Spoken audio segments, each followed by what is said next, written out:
I started studying Mazu because I was doing research on economic development in southern Taiwan, and I was in a taxi visiting a number of potential field sites.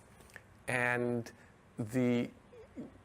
one of the places we went to visit, we drove by this beautiful temple, and it had two beautiful banyan trees with all these old men sitting underneath. And I said to myself, I can see myself hanging out here talking to these old geezers and learning about the history of this area.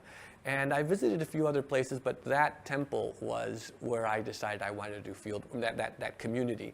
And that happened to be a Mazu temple, which is not a coincidence because in Taiwan, Mazu temples are very often the center of township-wide communities. And so the role of religion in the community, it's one of the ways you can really see the social change very clearly. And so that's why I started paying attention to Mazu. The head of the management committee of the temple was a leading businessman in the township. He made vinyl bags for export to Japan. And so the confluence of religion and business and economic development was very obvious and made me interested in understanding popular religion more.